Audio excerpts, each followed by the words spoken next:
Hi,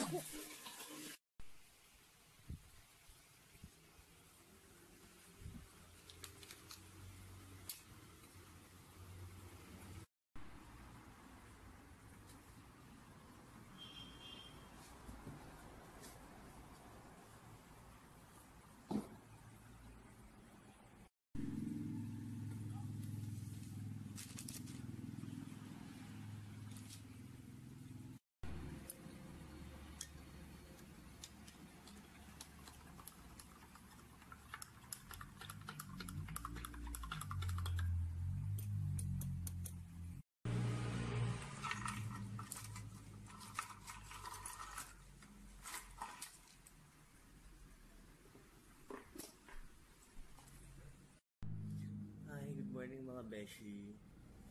So today, punta tayo ng Jariel's Peak and first time kong pupunta doon, so hindi ko alam, wala akong idea kung anong meron. Ang alam ko lang pasigsag-sigsag daw doon eh. So, titignan natin kung anong meron. See you later.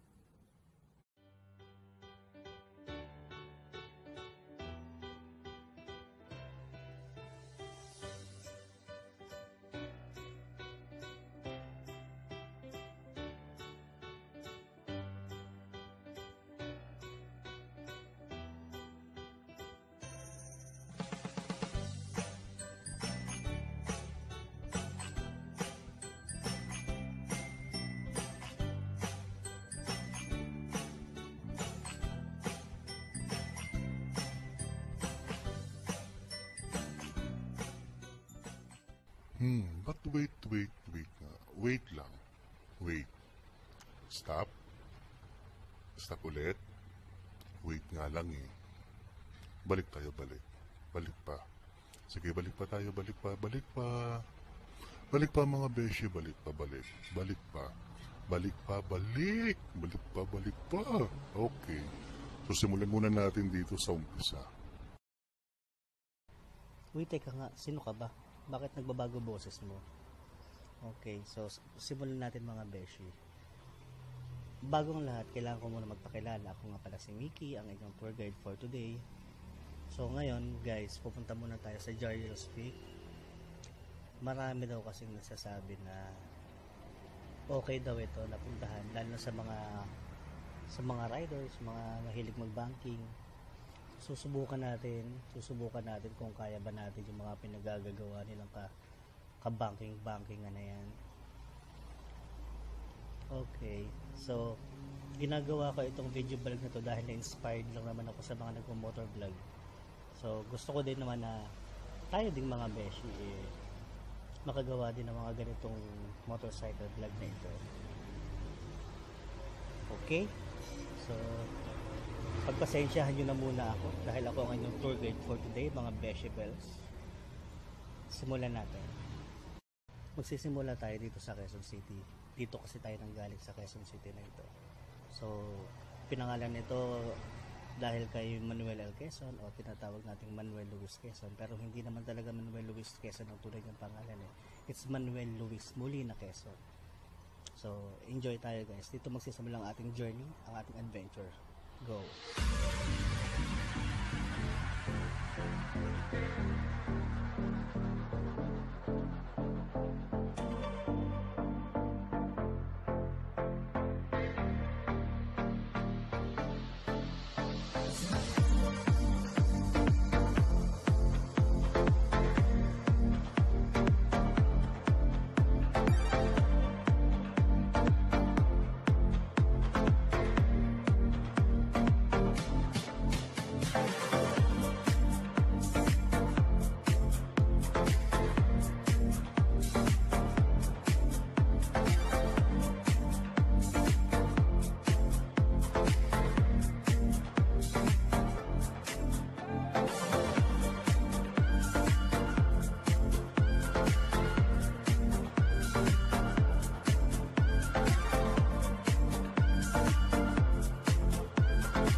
Ay, pogi.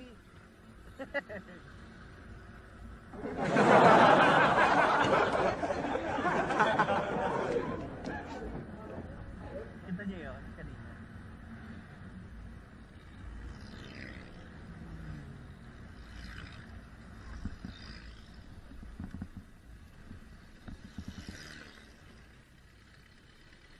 Ay, shucks. Nakalimutan ko din yung power bank.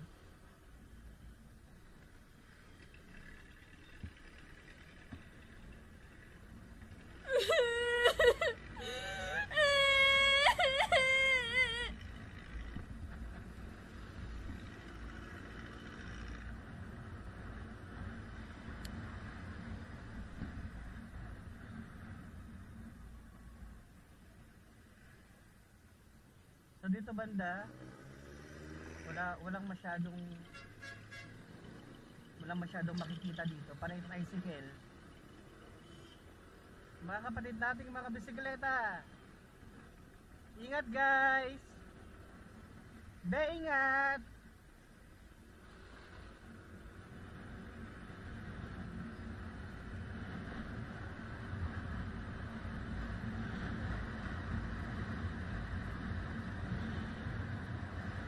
Mga beshi natin ng mga bikers yan eh.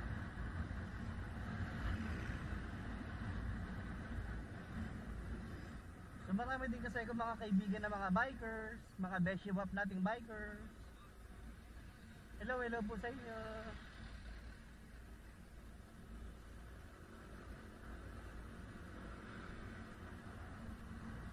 Before kasi sumasali kami dati sa Tour of the Firefly. So ito yung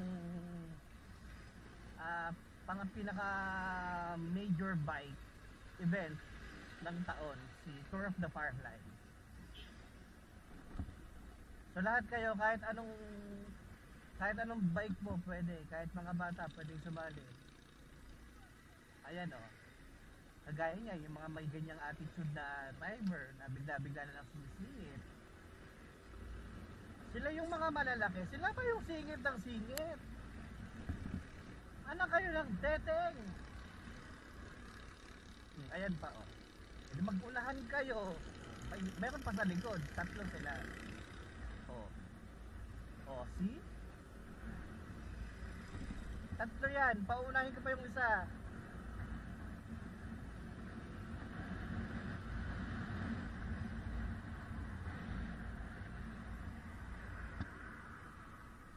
Diba? Tatlo yan.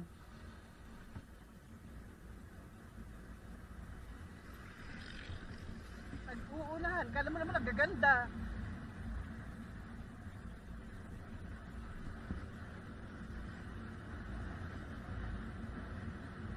Para kayo mga bakla.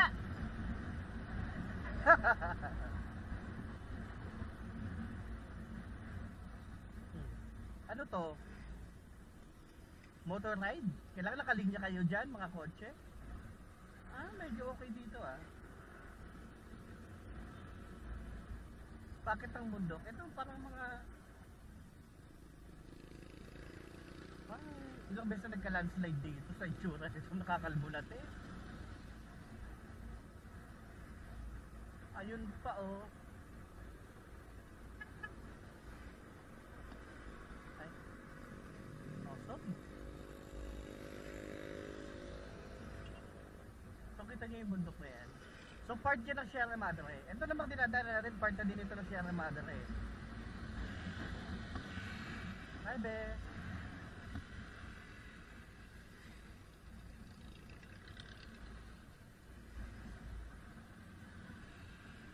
So dito na ba magsisimula ang ating adventure na bangkingan?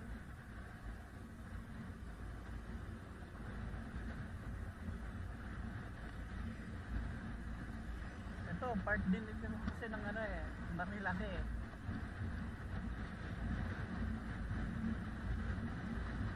So guys, etong Marilaki kasi 110 kilometers ito. Magsisimula ito sa may Katibunan, matatapos naman ito ng Infanta Quezon. So, yan, 110 kilometers lahat ito. Yes, 110 talaga. Hi, be!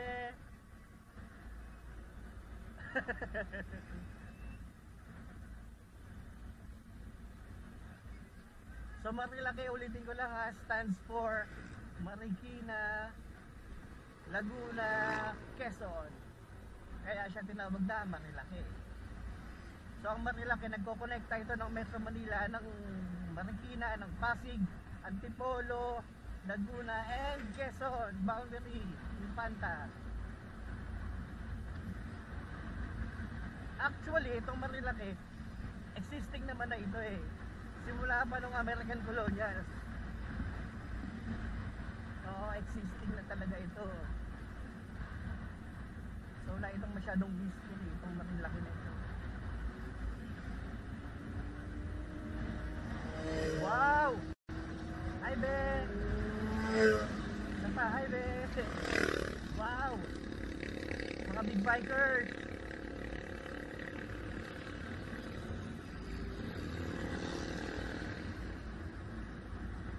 Alam niyo, pangarap ko din magkaroon ng ganyan eh.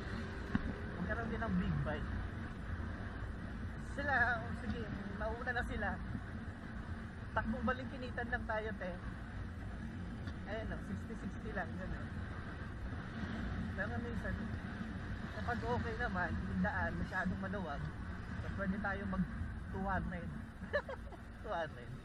Hindi naman. Mga 100 plus lang. Oh, mga kapatid na hero.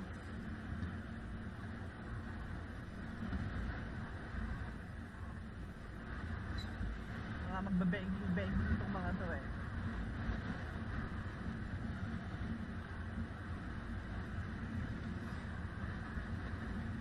Ito kasi Marilaki, paborito ito ng mga motorcycle riders, ng mga kabeshuap nating mga motorcycle riders. Dito sila madalas nagbe-banking. Hindi Becky banking. Ay, ganda nun, no?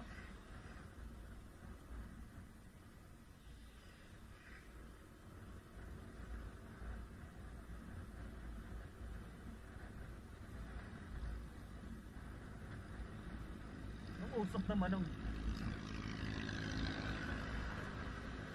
kaya pinapauna ko sila kasi grupo sila eh. So kasi solo lang ako. So wala naman akong kasama.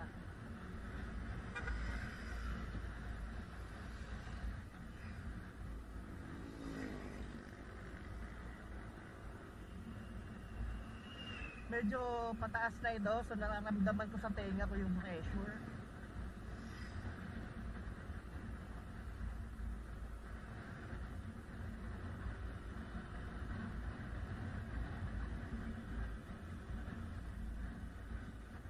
So nakikita nyo, mga nagbe-banking na sila. Gaya tayo maya.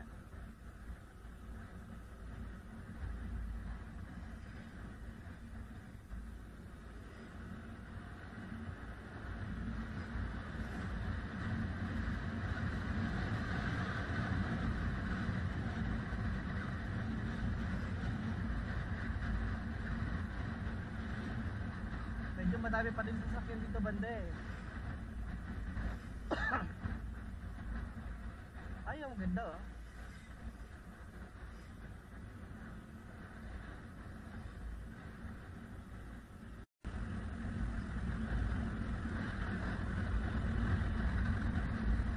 Dito din madalas yung mga aksidente. Kasi yung mga motorcycle riders na kasama natin, mga kaibigan natin, minsan nag-overshoot.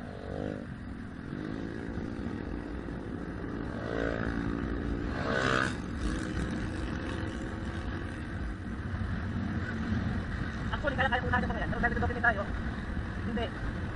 Mamaya pagka kayo kagad na. Medyo malabas, Betty. Matalabutan tayo.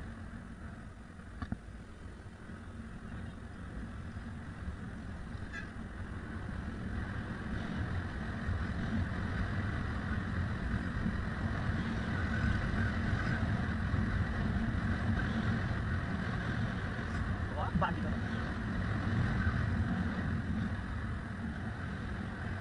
Bosa Resort, Antipolo. Dito.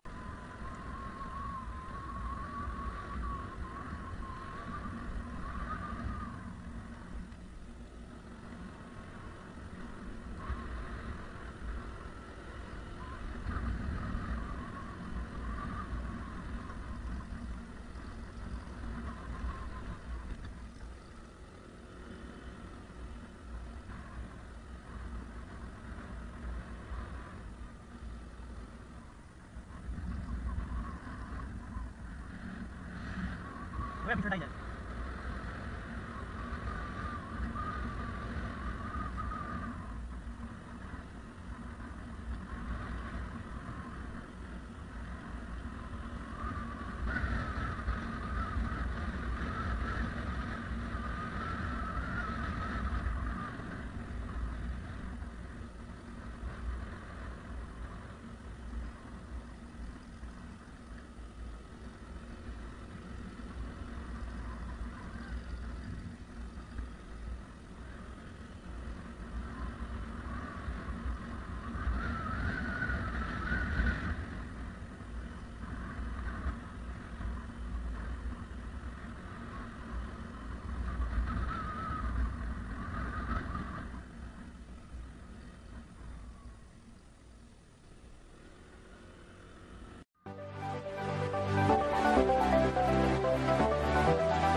Ganda!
Saan sila?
So ayun guys, kung napanood nyo kanina, maraming salamat sa mga nanood ng videos ng ride natin kanina sa Jariel's Peak.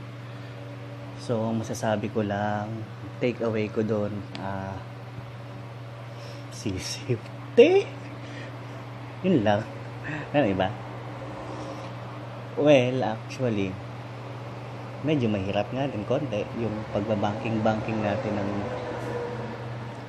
medyo mahirap kasi yung maraming dumadaang sasakyan eh. Pero masaya nung nandun na sa bundok kasi lamig. Pagkatapos ang ganda ng view. So, pwede talagang I feel kung bakit talaga siya tinatambayan ng mga riders natin. Yung mga kaibigan natin, mga riders club na nagpupunta doon. Hello po. So, yun. Pero parang kaya naman yung mga beshi. Kaya. Kaya eh. Kaya. Teka, gawin ko. Kaya. Eh, hindi naman nga kasi ako nahirapan doon sa pagbabanking. Kasi mas matindi pa yung biyahe namin before sa Baler na parang almost 2 hours yung zigzag. So, dito kay Jariel's Peak, siguro mga nasa 1 hour or mga less than an hour lang naman yung zigzag niya. Tsaka hindi siya ganun ka-zigzag. Kaya medyo madali lang yan sa inyo. Sa mga beshiwap natin na nanonood, madali lang talaga to para sa inyo. Ayun, so kaya sa mga nagtatanong kung worth ba na magpunta kay Jariel's Peak o doon sa Marilake para sa mga riding ninyo, worth it naman. Hindi naman nakakatakot kasi hindi naman mabangin yung lugar.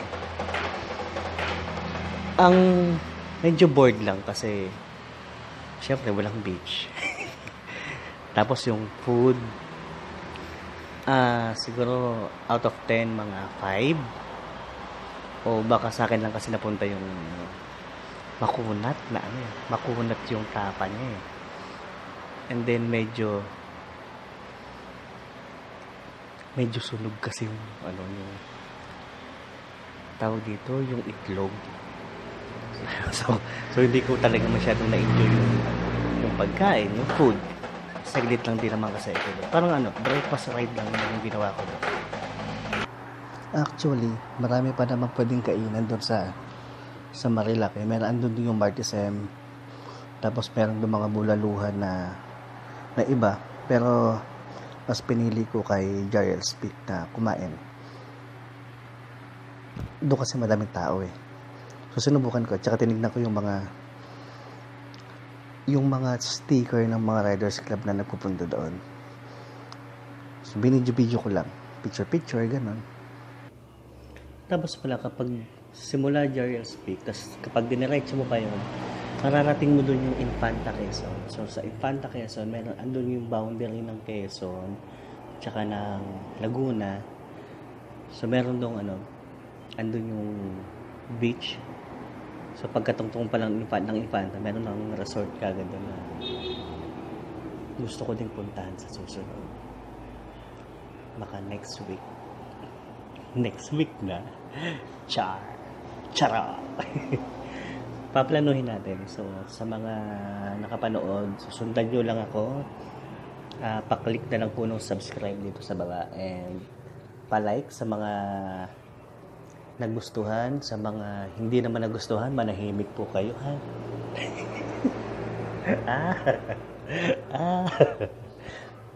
Che.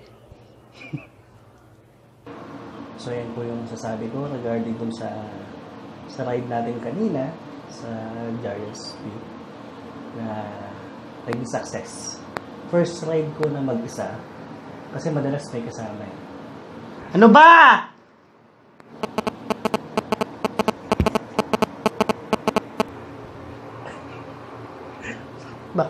Palipat-lipat kung saan-saan. Storbo kasi yung isa eh.